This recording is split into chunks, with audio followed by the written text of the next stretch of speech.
was late evening on the mining colony of Varine 4, a dusty world where the air always smelled of metal and ash. Humans had built shining silver domes here, trying to survive the harsh alien winds. Every night, when the lights dimmed and the wind began to howl, a young man named Eli Ward closed his food stall and walked home. He always left one small portion of food on the counter, a habit that no one understood. But Eli knew something strange was happening. For the last 6 nights, someone had been stealing food from his stall. It wasn't much, just a few pieces of bread, a slice of synth meat, or a sealed water bottle. The thief never broke anything or left a mess. It was as if someone quietly appeared, took the food, and vanished like smoke. Most traders cursed thieves. Eli didn't. Something about the theft felt careful, almost desperate. Whoever it was, they weren't greedy. They were hungry. That night, as violet lightning cracked across the clouds, Eli decided to wait. He turned off the lights in his shop and hid behind the storage crates, watching through a small gap. The colony streets were quiet except for the hum of generators. He waited for an hour, 2. Then, he heard it. A soft sound. Bare feet against the metal floor. A small shadow crept out from the corner, moving quickly like it feared every second. It was a girl no older than 16. Her skin had a faint silver glow under the moonlight, and her hair shimmered like wet glass. Eli's heart stopped. She wasn't human. An alien. Her eyes were large and dark, reflecting the neon lights from far away. She moved silently, reaching for the leftover food. Her hands trembled as she picked it up. Eli could see her ribs through her thin clothes. She was starving. He could have shouted. He could have called security. But instead he whispered softly, "Hey, wait." The girl froze. Her eyes widened, and for a second she looked like a cornered animal ready to run. Eli slowly raised his hands. "It's okay," he said. "I'm not going to hurt you." She didn't speak. Instead, she backed away, clutching the food close to her chest. "You've been taking my food, haven't you?" Eli said gently. "Every night." The girl's lips parted slightly as if she wanted to say something, but no words came out. Then, without warning, she turned and ran. Eli followed, not out of anger, but curiosity. The girl sprinted down the narrow alleyways of the colony until she reached the edge, where the human lights faded into the wastelands. She disappeared into the dark fog that humans rarely entered. Eli stopped at the boundary gate, breathing hard. The wastelands were full of broken machines and radiation storms. No human lived there, but he saw the faint silver glow moving deeper into the fog. She was going back to something, or someone. The next morning, Eli couldn't get her image out of his mind. He spent the whole day distracted, handing out food to customers but thinking about that alien girl with shaking hands and scared eyes. Who was she? Why was she here? And what kind of danger was she living in beyond the colony's walls? That night, he did something reckless. He packed a small food box, wrapped it carefully, and left it outside the shop with a note written in simple words. "For you. You don't need to steal." Then he hid again, waiting. Hours passed before she came. She looked around nervously, picked up the box, and froze when she saw the note. Her eyes softened for a moment. Then she took the food and disappeared again. Eli smiled. For some reason, that tiny act made the cold night feel warmer. But when he returned to his room, his communicator buzzed. A voice from the colony's security station spoke urgently. "Attention, all citizens. There have been sightings of unauthorized alien movement near the outer sectors. If you see any alien life forms, report immediately. They are dangerous." Eli's heart sank. The girl was being hunted. He looked out the window toward the wastelands where faint lightning glowed. Somewhere out there, the alien girl was hiding, alone, hungry, and scared. He made a quiet promise to himself. He would find her, and this time he wouldn't let her run away. The next night, the wind on Varine 4 howled louder than usual. The storm clouds above the mining colony flashed with violet light, making the ground tremble. But Eli Ward didn't care. He had one thing in his mind, the alien girl. He packed another food box, this time with more water and protein bars. Then, against every rule of the colony, he stepped beyond the security gates. No one went out there at night. The wastelands were deadly. Old mining grounds filled with toxic fog, sharp rocks, and machines long abandoned after the Great Collapse. But Eli followed the faint trail of small footprints on the dusty ground. The silver moonlight reflected off them, guiding him like a quiet whisper. He walked for nearly an hour before he heard something, soft breathing, mixed with a faint cough. He crouched low behind a broken transport pod. And there she was, the same alien girl. But this time he wasn't the only one there. Beside her lay a woman, weak and pale, wrapped in torn cloth. Her body shimmered faintly like the girl's, same glowing skin, same silver eyes. She looked sick, her breathing shallow and rough. The girl dipped a cloth into a small bottle of water and touched it to the woman's forehead. Then she whispered something in a soft alien language. Eli watched silently, his heart twisting. He finally understood. The girl wasn't stealing food for herself. She was stealing it for her sick mother. He stepped out slowly, holding the food box in his hands. "Hey," he said quietly. "You shouldn't be here in this storm." The girl gasped and turned around, fear flashing across her face. "You followed me?" she said, her voice trembling. It was the first time Eli had heard her speak. Her accent was soft, her words slightly broken like she had learned human language on her own. "I brought food," Eli said, setting the box on the ground. "And medicine. It's not much, but it might help." The girl looked at him suspiciously. "Why?" "Because you need it," he said simply. "You and your mother." For a moment, the girl didn't move. Then she knelt beside the box, opened it, and stared at the warm food inside. Tears welled up in her large eyes. She whispered something Eli didn't understand, maybe a thank you in her language, and began feeding her mother slowly. Eli sat down a few steps away. The storm roared above, lightning painting the sky purple. "What's your name?" he asked softly. She hesitated. "Lyra." "Lyra," he repeated. "Beautiful name." Lyra looked up. "Humans don't like us," she said bitterly. "You call us invaders. My mother worked in your mines before the collapse. When humans left the site, they forgot us here." Eli felt a sting of guilt. He had heard the stories about alien workers abandoned during the evacuation years ago, but no one ever said any had survived. "I'm sorry," he said quietly. Lyra shook her head. Sorry doesn't stop her from dying. She looked at her mother again, tears slipping down her cheeks. "I tried to find medicine, but your people, your guards, they shoot on sight." Eli looked at the woman's condition. She was burning with fever, her skin losing its glow. "I can help," he said after a moment. "There's a doctor in the colony."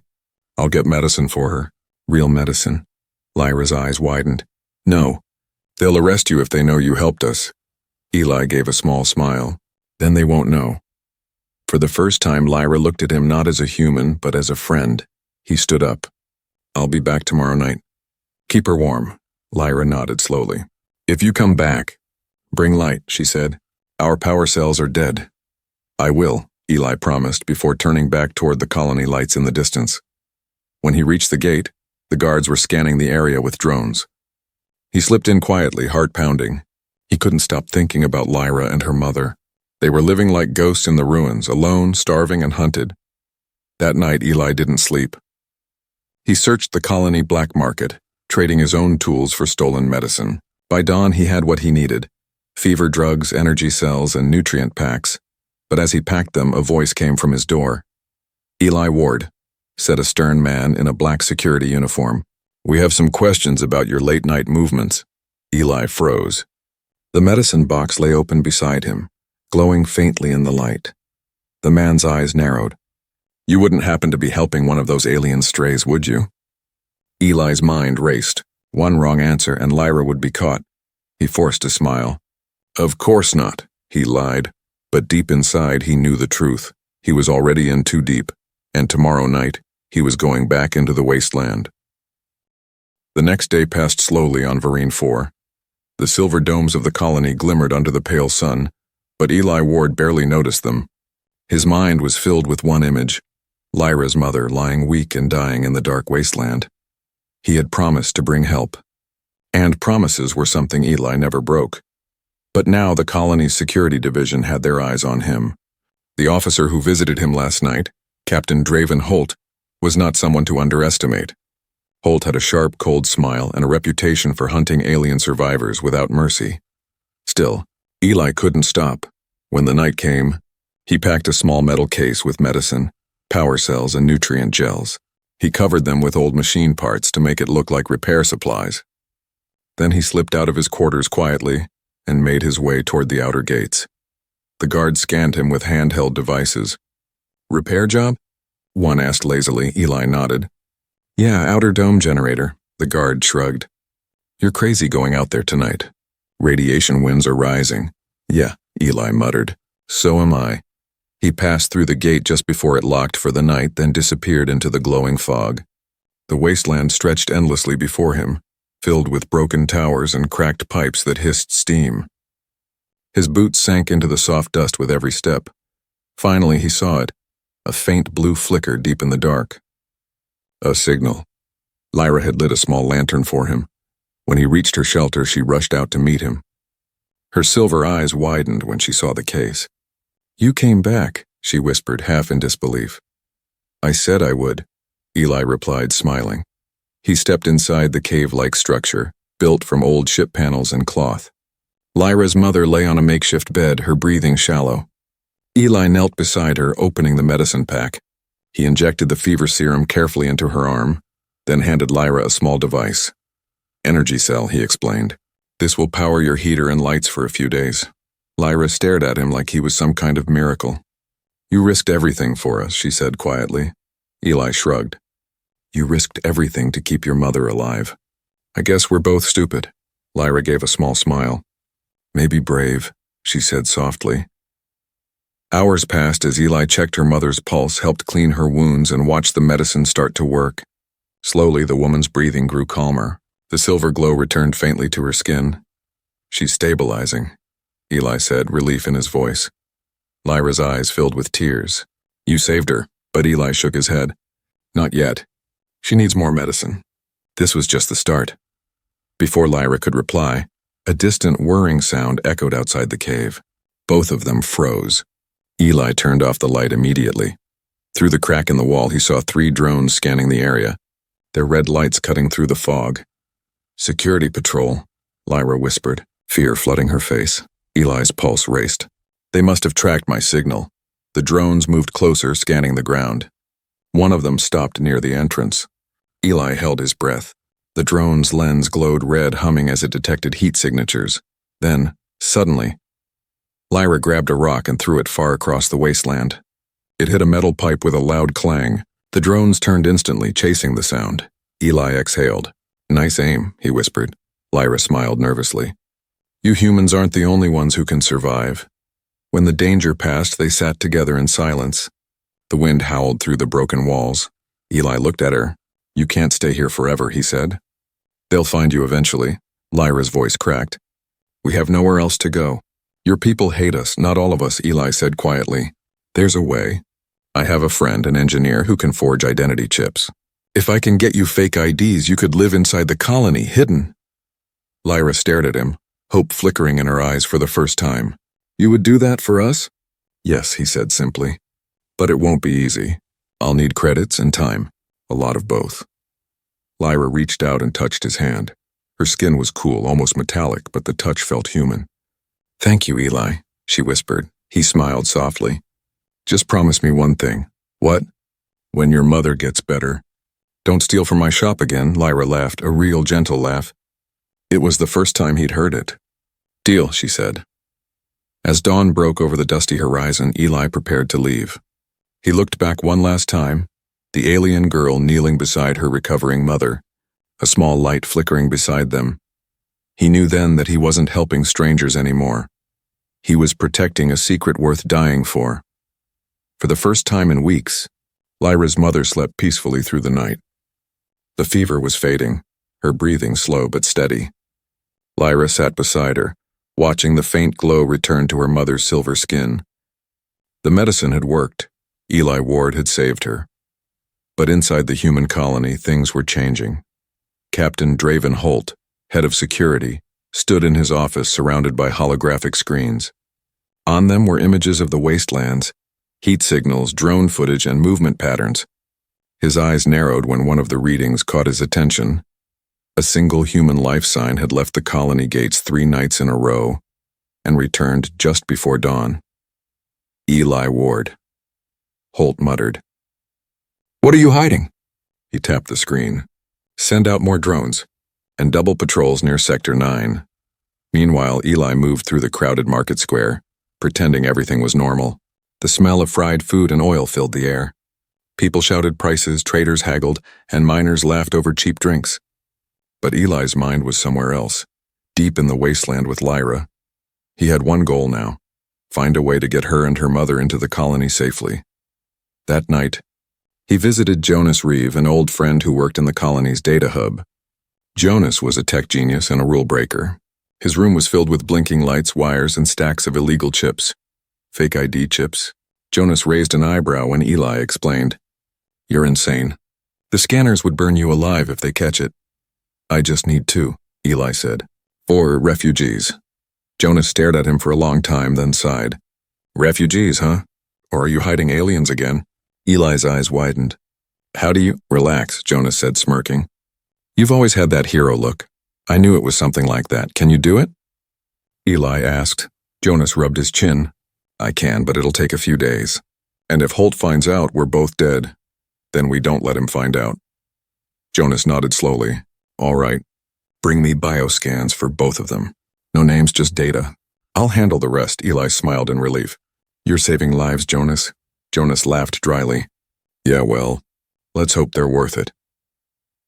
3 nights later, Eli returned to the wasteland carrying a small scanner and more supplies. The wind had grown colder, and strange glowing creatures moved in the fog like ghosts. When Lyra saw him, she ran forward and hugged him tightly. "You came back," she said, her voice full of emotion. "I said I would," Eli replied, smiling. "Your mother?" "She's better. Weak, but alive." He looked around the small shelter. The power cells were still running, casting soft blue light across the walls. He handed Lyra the scanner. "I need to scan you and your mother." "For identification." Lyra hesitated. "What for?" "So I can get you inside," Eli said. "New IDs, fake records. You'll be safe." Lyra's eyes filled with hope and fear. "You'd risk everything?" "I already am," Eli said quietly. "If they catch me, I'm finished. But I can't just leave you out here to die." She nodded and let him scan their hands and faces. The machine beeped softly. "Done," Eli said. "I'll come back in 2 nights." But as he turned to leave, Lyra grabbed his arm. "Eli, be careful." "You're being watched," he frowned. "What do you mean?" "I saw drones last night," she said. "They were flying closer. I think they're looking for us." "For you." Eli's stomach tightened. "Then I need to move fast." He hurried back toward the colony. But halfway through the fog, he saw something that made him stop cold. A red drone light hovering just above the rocks, scanning the ground. He dropped low behind a wrecked ship hull. The drone's lens turned, humming softly. Then a voice echoed through the night. "Unauthorized presence detected. Identify yourself." Eli held his breath, not moving a muscle. The drone hovered closer, scanning. Suddenly, a rock hit the drone from behind. It sparked and spun, crashing into the ground. Eli turned. Lyra stood there, panting, holding another rock. "Go!" she shouted. "Run!" Eli ran as fast as he could toward the colony. Behind him, the broken drone hissed, sending a signal back to headquarters before exploding in a flash of red light. Inside the colony, alarms began to sound. Captain Holt's screens flickered to life. "Drone 27 lost contact," an officer reported. "Last signal, Sector 9, West Ridge." Holt's cold smile returned. "So, that's where our rat has been hiding." He turned to his team. "Prepare a hunting unit. We're going out there ourselves." At the same time, Eli reached his quarters, out of breath and covered in dust. He looked back through his window at the wasteland. Somewhere out there, Lyra and her mother were waiting, unaware that the humans were coming. He clenched his fists. "No," he whispered. "I won't let them find you." But deep inside, he knew the truth. The hunt had already begun. 2 days later, Eli Ward felt the walls of the colony closing in. Everywhere he went, the tension was thick. Security drones buzzed over the streets, and Captain Draven Holt's face flashed across public screens, announcing new orders. "Unauthorized contact with alien life forms is punishable by exile," Holt declared. "Report any suspicious activity immediately." Eli clenched his jaw. He knew that message was for him. He kept walking, pretending not to care, but every camera lens felt like an eye watching his every move. He had to act fast. That evening, Eli met Jonas Reeve again inside the dim glow of the data hub. The smell of burnt circuits filled the air. Jonas was hunched over his workstation, his fingers flying across the holographic keyboard. "I got what you wanted," Jonas said quietly, handing over a small case. Inside were 2 identity chips, each one forged with human DNA codes. These will work with the gate scanners for maybe a week before they're detected. You better move them fast. Eli smiled weakly. You're a lifesaver. Jonas frowned. Don't thank me yet. The security network's been scanning for alien biosignatures since last night. Holt's obsessed. He knows someone's hiding something. Eli's chest tightened. He doesn't know it's me. Jonas hesitated. Eli, promise me one thing. If this goes bad, run. Don't try to be the hero. Eli gave a small nod, though both of them knew he wouldn't keep that promise. As the colony lights dimmed for the night, Eli slipped out again. The guards were distracted by the storm that was brewing outside. He moved through the shadows, his coat flapping in the wind, and passed through the maintenance tunnels that led to the wasteland. The air outside was sharp with cold. Lightning cracked across the distant hills. When he reached Lyra's shelter, she was already waiting. Her silver skin shimmered faintly under the stormlight. You came, she said softly. I brought your IDs, Eli said, handing her the chips. Once your mother can walk, you'll use these to get inside. Sector 4 has abandoned housing near the lower docks. No one will notice you there. Lyra held the chips as if they were priceless gems. You did all this for us, Eli smiled. You deserve a chance to live. That's all. But before Lyra could respond, a faint mechanical buzz echoed outside the cave. Eli's blood ran cold. Drones, Lyra's eyes widened. They found us, Eli peeked out. Through the fog, he saw glowing red lights. 5 security drones flying in formation. Behind them, a large armored vehicle was rolling closer. The human insignia on it glowed bright white. Holt was here. Go, Eli hissed. Take your mother and run through the tunnels. Lyra hesitated, fear and confusion in her eyes. What about you? I'll draw them away, move. Lyra nodded, then lifted her mother carefully and disappeared into the tunnels behind the cave. Eli turned and grabbed a metal pipe, his heart pounding. He waited until the first drone hovered at the entrance, then smashed it hard. The machine exploded in a burst of sparks. Immediately, the others fired. Red plasma bolts ripped through the air. Eli ducked behind a wall, the heat searing his face. He threw a rock at one of the broken fuel tanks nearby. Boom! The explosion lit up the night sky. For a moment, the drones backed off. But the armored vehicle stopped only a few meters away, and Holt himself stepped out, his black armor gleaming in the stormlight. Well, Holt said, smiling coldly. I was wondering how long it would take to catch you, Ward. Eli glared at him.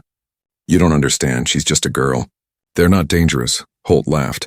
They're contaminants. Do you know what happens when you hide their kind? You risk every human life in this colony. They're not your enemy, Eli shouted. They're survivors.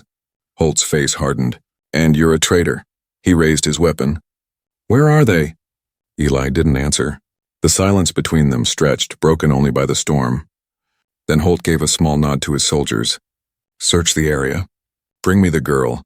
As they moved out, Holt stepped closer to Eli. You think you're saving her, but you're not. You're signing her death sentence and yours.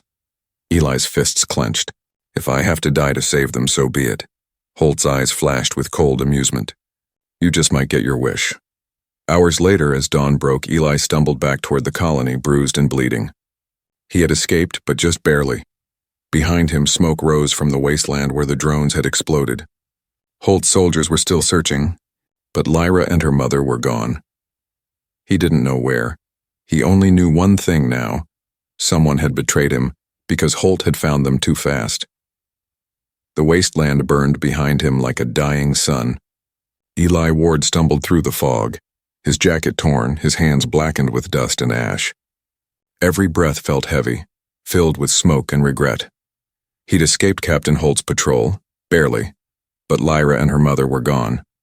The tunnels stretched for miles beneath the colony ruins. They could be anywhere. Or nowhere. Still, he kept walking. He had to find them. He had promised. By mid-morning, Eli reached the edge of Old Sector 12, an abandoned mining field long sealed off by the colony. Massive cranes lay rusting in the dust and half-collapsed tunnels disappeared into the dark. He heard a faint sound, metal scraping against stone. He froze, hand on his sidearm. Then from behind a broken generator, a weak voice called, Eli? He turned. There she was, Lyra, covered in dust, eyes tired but alive. Her mother lay beside her, breathing weakly. Relief washed over him so hard it almost hurt. "You're safe," he breathed. Lyra shook her head. "No, they're still searching. We can't go back to the cave." "They know."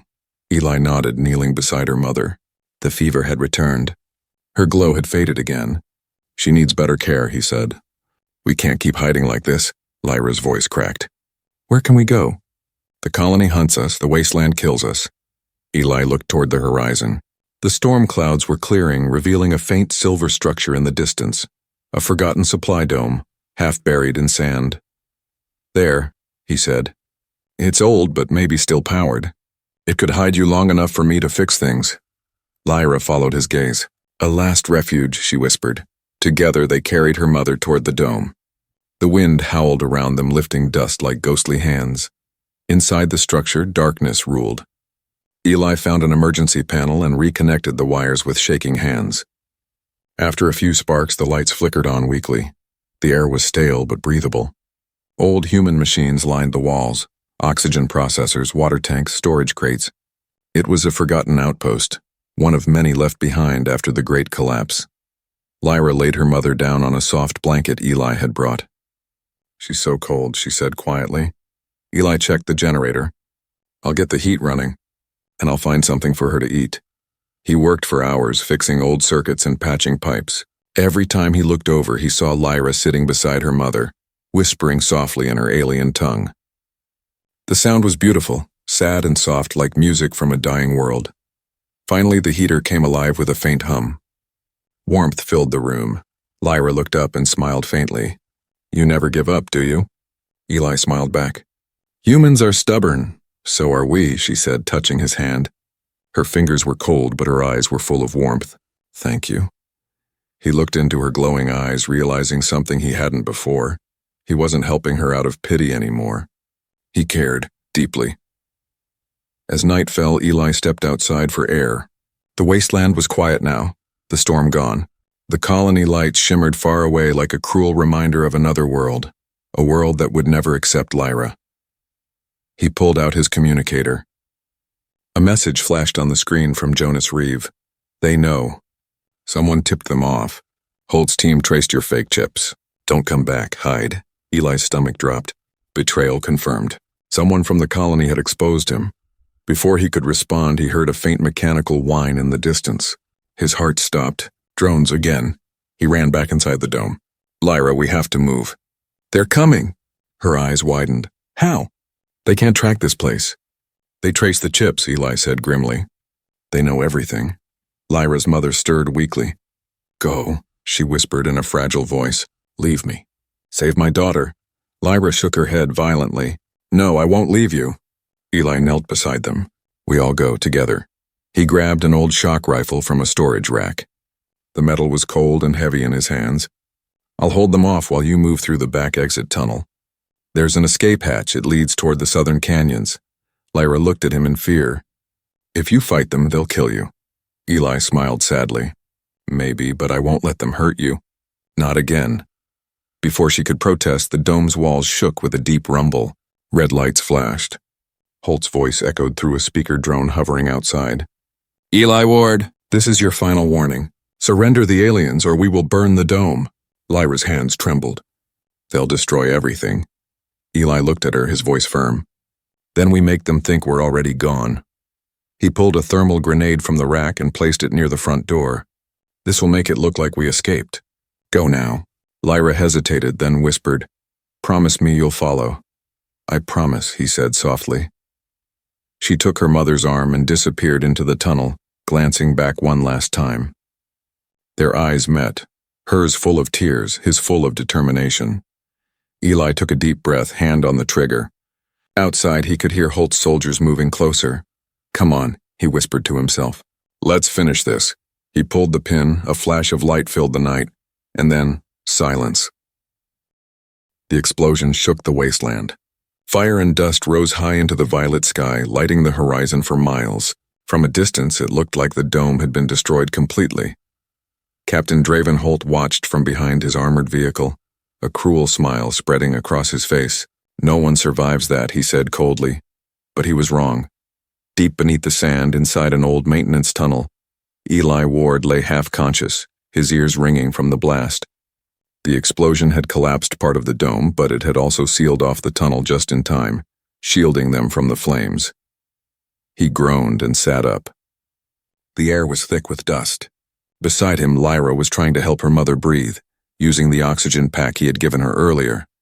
"You're alive," Eli whispered, coughing. Lyra looked at him, tears shining in her silver eyes. "You lied to me," she said softly. "You said you'd follow right behind us." Eli managed a weak smile.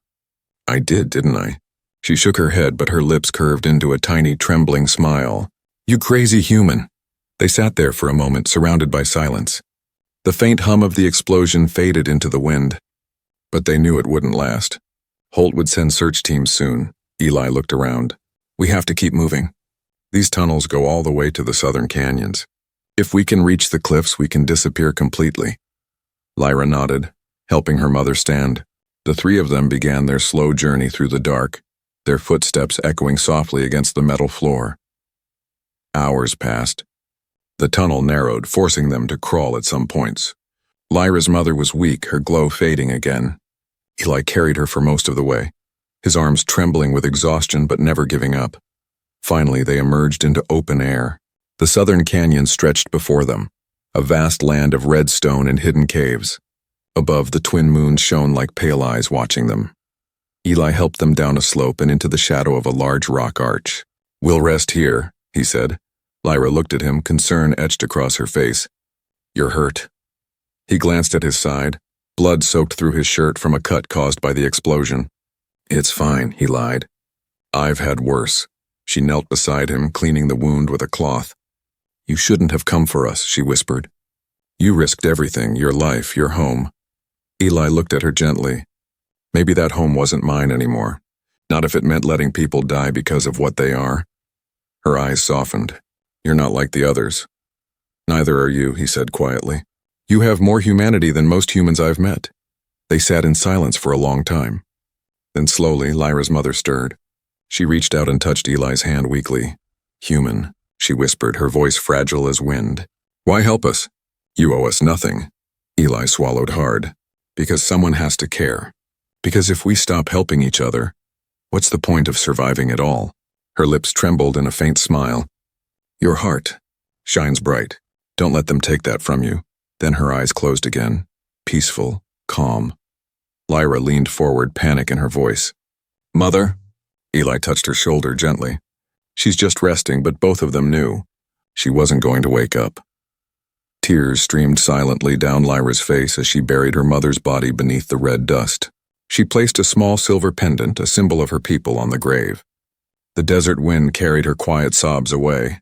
When it was over, she turned to Eli, her voice trembling. "She wanted me to live. To keep moving," Eli nodded. "And you will. There's a small research outpost beyond these canyons. It's unmanned, has food, water, and shelter. You can stay there until the colony leaves orbit." Lyra looked at him. "You say it like you're not coming." Eli smiled sadly. "If I go back, I can draw them away. Holt will think you're dead. It's the only way to keep you safe." She stepped closer, shaking her head. "No, I can't lose you too." He reached out, brushing a tear from her cheek. "You won't. You'll live, for both of us." Lyra's voice broke. "Eli," he handed her a small beacon. "When it's safe, use this. It'll send a signal to the outer colonies. Someone will find you. Promise me you'll use it, I promise," she whispered. He gave one last smile, then turned toward the horizon. The rising sun painted his figure in gold and red. He looked back one last time, and she saw something in his eyes. Peace. Then he walked away, back toward the wasteland, back toward the colony that would never forgive him. Hours later, in the colony's command room, Captain Holt stood before the screens, his face pale. Drone footage showed Eli walking into the storm unarmed, surrendering himself. "Ward," Holt muttered. "You fool." But even he couldn't hide the flicker of respect in his eyes. Far beyond the colony under the canyon stars, Lyra held the beacon close. She looked up at the sky, tears glistening like silver. "Goodbye, Eli," she whispered. "Your humanity saved more than one life today." The beacon light blinked once, soft, steady, like a heartbeat in the dark. and somewhere in the endless night of Varine 4, the legend of the human who saved an alien child began.